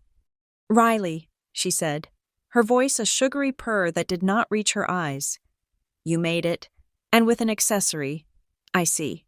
She glanced pointedly at my cane. Hello, Monica, I said. She took a half-step closer, invading my personal space. The smile vanished. You really should not be here, sweetheart. This is Aubrey's day. It is a celebration of the future. It is not your personal therapy session. I love a good celebration, I said, keeping my voice level. You are embarrassing yourself, she hissed, her teeth clenched behind her lips. Look at you. You look like a tragedy. Everyone is staring. Do you really want to be the bitter sister who couldn't stay away? Before I could answer, a heavy hand landed on my shoulder. I thought I made myself clear. Gregory was there. He smelled of scotch and expensive cologne. His face was flushed, his eyes hard and shiny like marbles. The mask of the benevolent father had slipped, revealing the bully underneath. You are trespassing, he said, his voice low and dangerous. I signed the order myself. You are not allowed on these premises. I saw the order, I said. Caleb showed it to me. Then you know he's about to drag you out of here, Gregory said. He lifted a hand to signal the security team stationed by the doors. I will have you removed for harassment. Do not test me. Riley, I will put you in a cell tonight if I have to. I did not flinch. I did not look at the security guards. I looked directly at my father. You can try, I said calmly.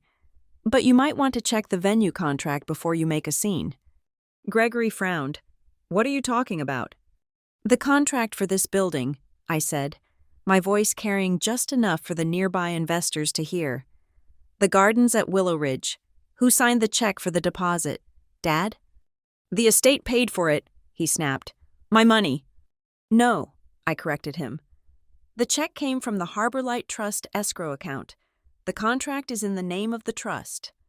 I reached up and tapped the black lanyard hanging around my neck. And since you triggered the abandonment clause when you left me to rot in that hospital bed, I said, I am the sole trustee. That makes me the event principal. I am not a guest. Dad, I am the landlord. Monica went rigid. Her eyes darted to the lanyard, reading the gold text for the first time. I saw the color drain from her face as the realization hit her. They had not just spent money they didn't have. They had hosted their coup on land that now legally belonged to their enemy. If you want me gone, I continued, my voice sharp and precise, you are going to have to explain to the owners of the venue and the police why you are ejecting the landlord from her own building during an event she paid for. Gregory opened his mouth, but no words came out.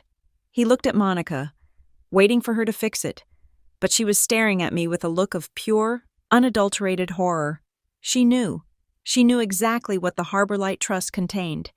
She knew that if the clause had triggered, they were not just renting a venue, they were standing on a landmine. This is ridiculous, Gregory sputtered, but his voice lacked its usual thunder. You are bluffing. Ask your lawyer, I said. Oh wait, he is standing right over there. I nodded toward the back of the room. Miles Rowan was standing near the bar, looking immaculate in a tuxedo, holding a glass of sparkling water. He raised his glass slightly in a silent salute. Gregory followed my gaze. He saw Miles. He saw the way Miles was looking at him, not with fear, but with the calm patience of an executioner. Ladies and gentlemen, the voice boomed over the speakers, cutting through the tension like a knife. The bandleader was standing on the stage, microphone in hand. If I could have everyone's attention, please. We are about to begin the speeches. Mr. Gregory Carrington has a very special toast prepared to honor the legacy of Ellen Carrington and to announce the exciting future of the Carrington Harbor Group. It was the signal. The script was moving forward, oblivious to the fact that the actors were off their marks. Gregory looked at the stage, then back at me. Panic flared in his eyes. He had to make the announcement. He had the investors from the Pierce Group waiting. If he didn't sell the merger tonight, the house of cards would fall.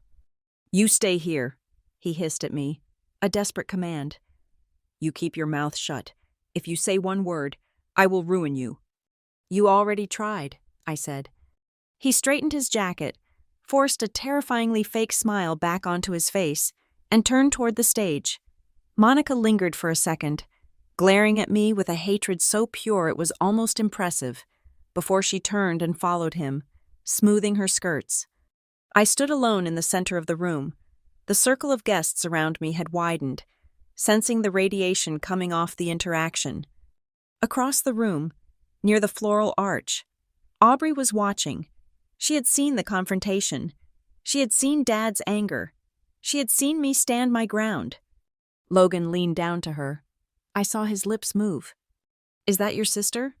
The one you never talk about? Aubrey looked at him. Then she looked at me.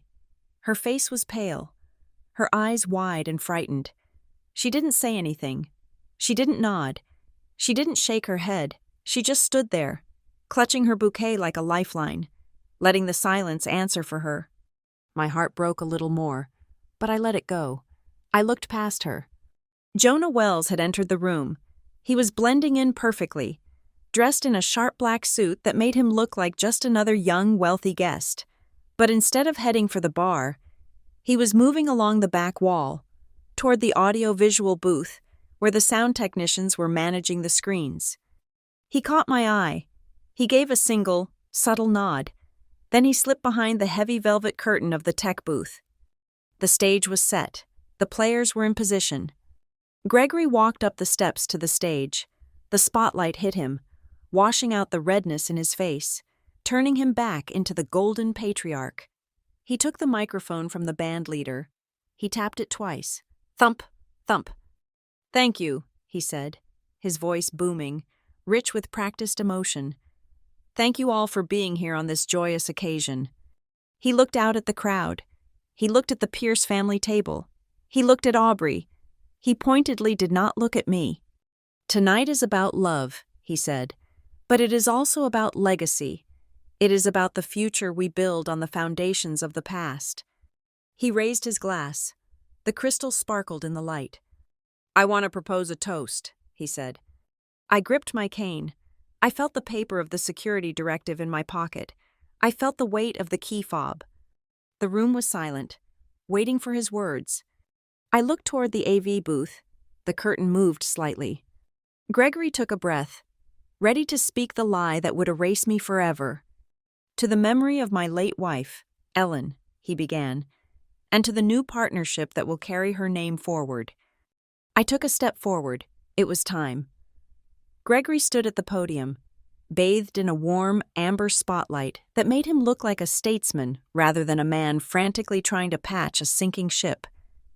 He held the microphone with a practiced ease, his other hand resting on the polished wood as if he were steadying the entire room.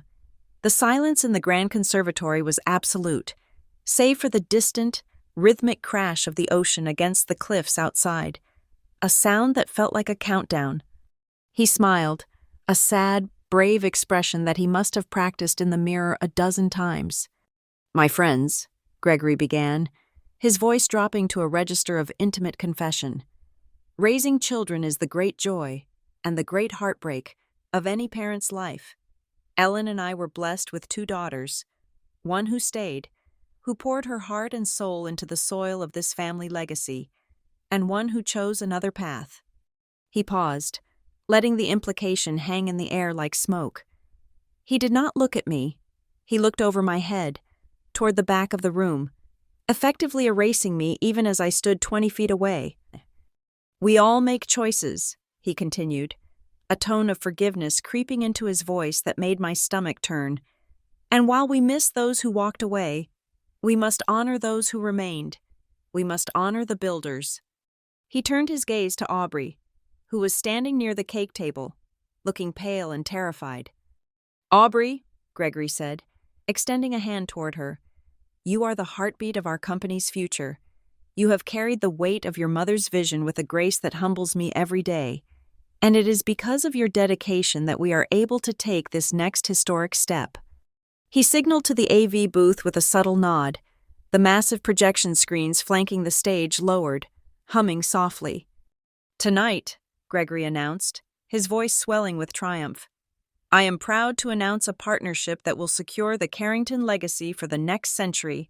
In honor of Ellen's memory, we are consolidating our assets with Pierce and Lake Development. This merger will unite 2 great families and ensure that what we built here will never fall." The crowd rippled with polite applause. The investors from the Pierce Group clapped the loudest. Seeing dollar signs in the air, Monica was beaming, clapping her hands high so everyone could see the diamonds on her wrists. Gregory pointed the clicker at the screen. "Allow me to show you the future," he said. He clicked the button. The screen flickered. A static buzz cut through the sound system, sharp and unpleasant. The slick, blue and gold logo of the proposed merger that was supposed to appear did not materialize. Instead, the screen went black for a heartbeat. Then, it illuminated with a stark white document. It was an organizational chart, but it was not the one from the annual report. This was dated 15 years ago. It was hand-drawn in ink, scanned into a digital format. At the top, in my mother's distinctive, looping handwriting, were the words, "Harborlight Trust, Ownership Structure." A murmur ran through the room. The chart clearly showed the trust at the top of the pyramid, with arrows pointing down to the operating companies. It was not a side note. It was the sun around which everything else orbited. Gregory frowned, hitting the clicker again. "We seem to be having a technical difficulty." He laughed nervously. "If we could just—" The slide changed. The gasps were immediate and audible. It was not a chart this time. It was a high-resolution scan of a hospital billing form. The date stamp was from 2 weeks ago. The header read, "St. Jude's Medical Center. Financial Responsibility Waiver." The text was blown up, so even the people in the back row could read it.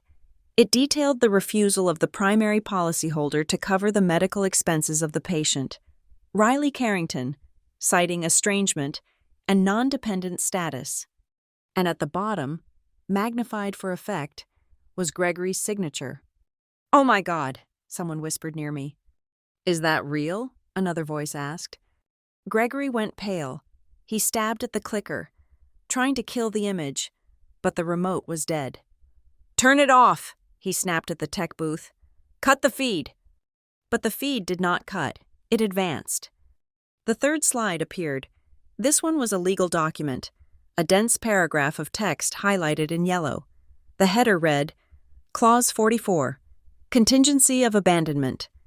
The highlighted text was devastatingly simple.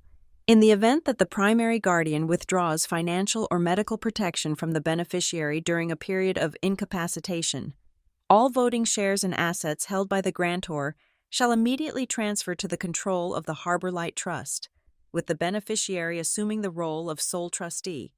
I started walking. I did not hurry. I let the cane take my weight.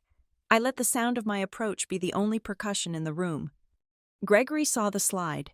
He read the words, he looked at me, and his face twisted into a mask of pure, unadulterated panic. "This is illegal," he shouted into the microphone, his composure shattering. "This is hacking. Security, get her out of here. She is sabotaging the event." Two security guards stepped forward from the shadows of the stage, looking uncertain. They looked at Gregory, then they looked at the screen, then they looked at Caleb Knox, who was standing at the foot of the stairs. Caleb did not move to stop me. He stepped onto the first stair, blocking the path of the other guards. He crossed his arms over his chest. "Mr. Carrington," Caleb said, his voice projecting clearly without a microphone. "Venue policy states that the principal contracting party has the right to address their guests. We cannot remove the host from the premises." Gregory stared at him, betrayed. "I am the host. I am paying you." "Actually, sir," Caleb said, nodding toward the screen where the trust document still glowed, "you are not—" I reached the stairs. My ribs screamed in protest as I climbed them. One by one, I walked past Caleb, who gave me a solemn nod. I walked past Monica, who was standing frozen, her mouth opening and closing like a fish on a dock. I walked up to my father. He looked small, up close, stripped of his bluster. He looked like an old man who had forgotten the difference between power and money. He gripped the microphone like a weapon. "Don't do this," he hissed at me, sweat beading on his upper lip. "You will destroy this family." "You destroyed it," I said quietly. "I am just reading the autopsy." I reached out and took the microphone from his hand. He was too shocked to resist. I watched him step back, retreating into the shadows of the stage curtains, unable to face the room he thought he owned. I turned to face the crowd. The lights were bright, blindingly so. I couldn't see individual faces, just a sea of eyes and jewelry. "My name is Riley Carrington," I said. My voice shook slightly on the first syllable, then steadied. It boomed through the speakers, clearer and stronger than Gregory's had ever been, because it was not weighed down by a lie. "I apologize for the interruption," I continued. "I know you came here for a wedding. I did not come here tonight to ruin my sister's happiness. I came here because my father was about to ask you to invest in a lie." I gestured to the screen behind me. "Jonah, right on cue. Switch the slide." It showed a side-by-side comparison. On the left was the press release from 4 years ago praising Aubrey for the Harborview system architecture. On the right was the internal server log from that same week. It showed the user ID, Ghost User RC, logging 112 hours of coding time. It showed the commit stamps at 3 a.m. It showed the email from Sarah Morales thanking me for fixing the crash that saved the quarterly revenue. "For 10 years," I said, "I have been the invisible engine of this company. I built the reservation systems you use. I designed the crisis protocols that saved the waterfront properties during the hurricane. I wrote the code that protects your investments." I looked over at the Pierce family table. Logan's father was staring at the screen, his face unreadable. "I did the work," I said. While my father and stepmother put my sister's name on the press releases, I accepted that. I stayed in the shadows because I thought that if I worked hard enough, I would eventually earn my place in this family. I took a deep breath. The pain in my side was a sharp, grounding anchor. But 2 weeks ago, when I was lying in a hospital bed, unable to speak, my father signed a piece of paper declaring that I was a stranger to him. He saved $40,000 by cutting off my lifeline. I pointed to the legal clause still visible on the screen. He didn't know that my mother, Ellen, saw this coming. She knew that a man who cares more about image than blood would eventually show his true face. She built this clause not as a weapon, but as a shield. She wanted to make sure that the daughter who did the work would be the one holding the keys. I paused, looking directly at the camera that was live streaming the event to the overflow room. I did not abandon my family, I said, my voice ringing with a cold, hard truth. My family erased me on paper first, and now, the paper is fighting back. The room was deadly silent. No one moved. No one drank. Even the waiters had stopped halfway to the tables. I turned slowly to my left, where Aubrey was still standing by the cake. She looked like she was in shock, her bouquet hanging loosely at her side. Logan was standing a few feet away from her, looking from me to the screen, looking like a man who just realized he had walked into a trap. "Aubrey," I said into the microphone. She flinched as her name echoed through the hall. "I love you," I said. "I have loved you enough to let you take credit for my life for a decade, but I cannot let you start your marriage on a fraud." I gestured to the draft contract of the merger that Jonah had flashed onto the screen, the document that would have stripped the assets from the trust. "This partnership Dad wants you to bless tonight," I said, my voice thick with emotion but unwavering in its intent. "It would erase Mom's safeguards. It would hand everything she built, everything I protected, over to the very people who kept me off the guest list to your own wedding." I looked her in the eye, across the expanse of the dance floor that separated us. "Is that really the legacy you want to toast, Aubrey? Is that the crown you want to wear?" I lowered the microphone. The question hung in the air, heavy and suffocating, demanding an answer that no amount of champagne could wash away. The silence that followed my question was heavy enough to crush the breath out of every person in the grand conservatory. It was not the stunned silence of a surprise. It was the suffocating vacuum that occurs when a reality shatters in real time. 300 pairs of eyes shifted from the screen behind me, glowing with the forensic evidence of my father's betrayal, to Aubrey. She stood frozen between the wedding cake and the floral arch, trembling so violently that the petals of her bouquet shook loose and drifted to the floor. She looked at Gregory, sweating and pale on the stage. She looked at Monica, whose face was frozen in a rictus of terror. Then she looked at me, leaning on my cane, waiting for an answer that would define the rest of our lives. Gregory could not handle the silence. He lunged for the microphone I was holding, his movements jerky and desperate. "She is sick," he shouted, his voice cracking without the amplification. "My daughter has been in a severe accident. She is misinterpreting documents.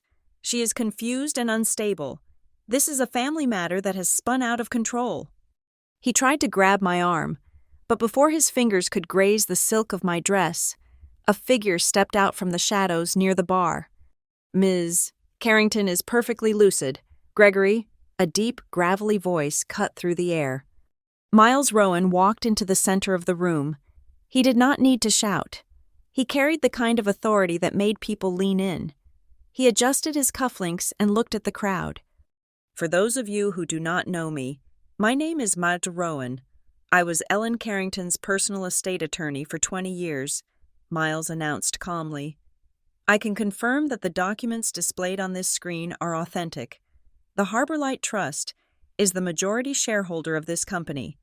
The abandonment clause is a valid, binding legal instrument. And as of the moment Mr. Carrington signed that waiver at St. Jude's Hospital, he forfeited his voting rights." Miles turned his gaze on Gregory, cold and clinical. "You are not the chairman anymore, Gregory. You are an employee. And judging by the evidence of intellectual property theft we have just seen, You are an employee under investigation." The murmur that rippled through the room was angry now. The investors at the Pierce table were standing up, exchanging furious whispers. Logan Pierce, the man who had been smiling for photos 10 minutes ago, stepped away from Aubrey. He walked up to the edge of the stage, looking up at my father. He did not look like a groom anymore.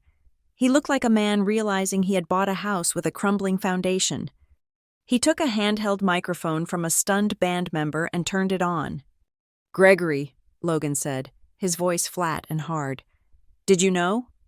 "Logan, please, this is a misunderstanding," Gregory stammered, wiping his forehead with a shaking hand.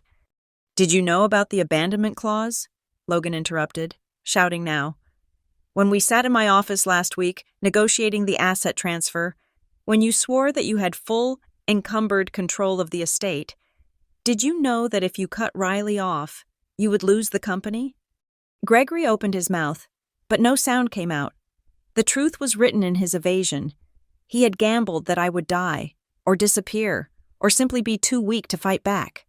"He knew," I said, my voice quiet but amplified by the speakers. "He just didn't think I would survive to enforce it." Monica stepped forward then, trying to salvage the wreckage. She grabbed Gregory's arm, forcing a smile that looked like a grimace. "We did everything for the stability of the company," she cried out, her voice shrill. "Riley has always been difficult. We had to protect the brand. Everything we did was to ensure a smooth transition for Aubrey and Logan." Jonah, watching from the booth, didn't miss a beat. The screen flickered one last time. A new document appeared. It was the security directive Caleb had given me. It was blown up to the size of a billboard. The text was undeniable. "Instruct security to deny entry to Riley Carrington. Disruption risk." And there was Monica's signature, right next to Gregory's. "You call that stability?" I asked, looking at my stepmother. "Banning the person who built your security infrastructure from her own sister's wedding? That isn't stability. Monica, that is fear. You weren't protecting the brand. You were protecting your lie." The crowd gasped again. The public nature of the cruelty, the calculated exclusion, was the final straw for the polite society of Mariner's Bluff. Aubrey let out a sound that was half sob, half scream. She dropped her bouquet. It hit the floor with a soft thud. She walked away from Logan. She walked away from the cake. She walked into the center of the dance floor, closing the distance between us. Her face was streaked with tears, her perfect makeup ruined, but her eyes were clear for the first time in her life.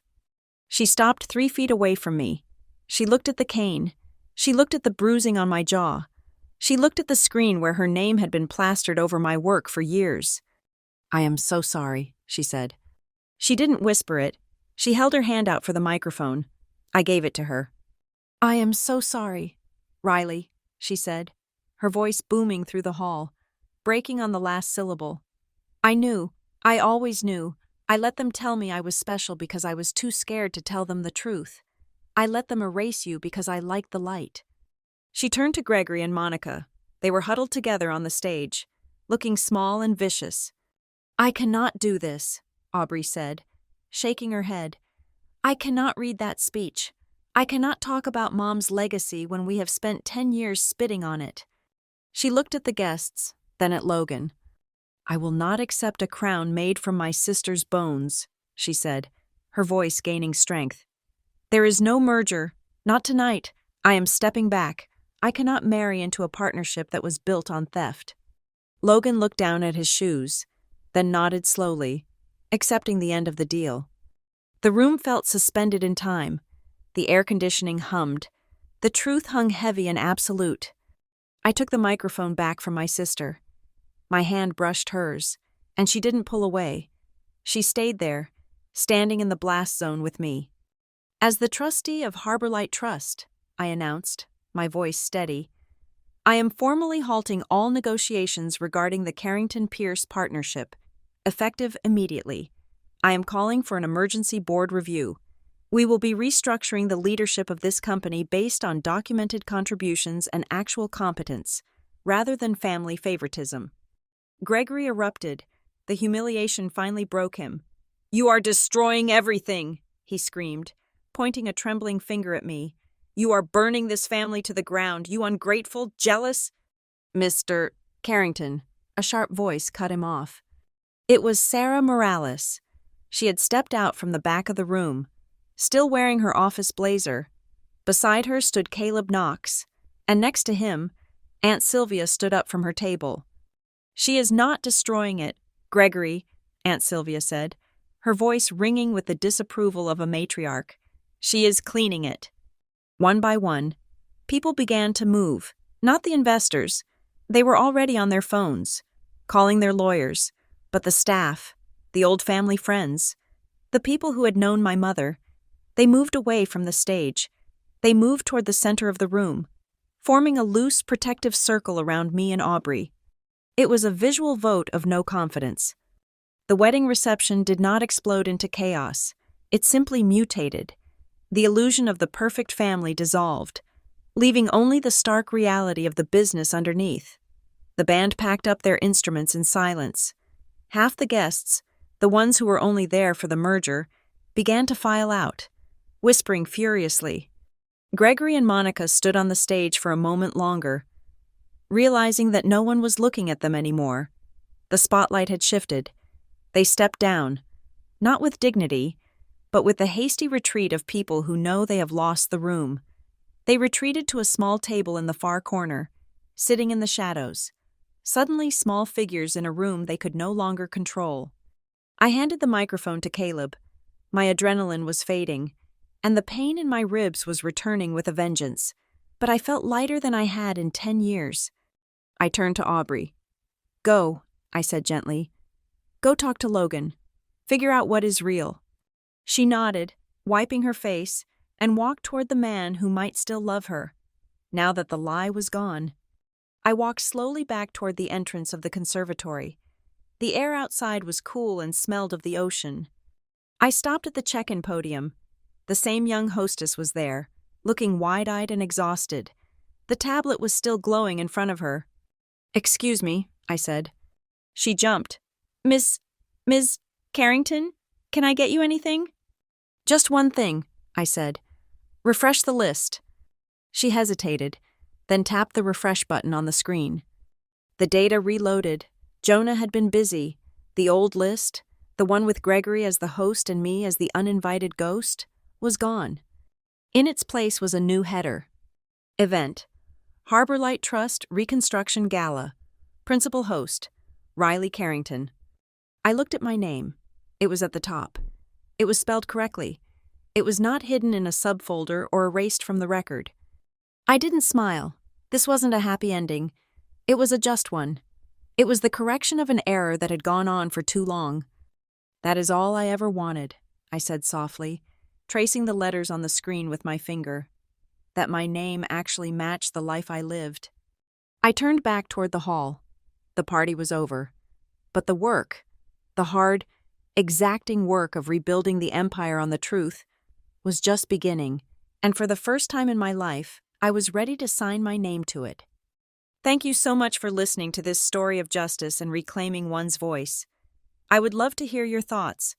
Please comment below and tell me where you are listening from. I always find it amazing to see how far these stories travel. If you enjoyed Riley's journey, please subscribe to the Lila Revenge Stories channel, like this video, and hit that hype button so we can share this story with even more people. Until next time, remember, the truth always leaves a paper trail.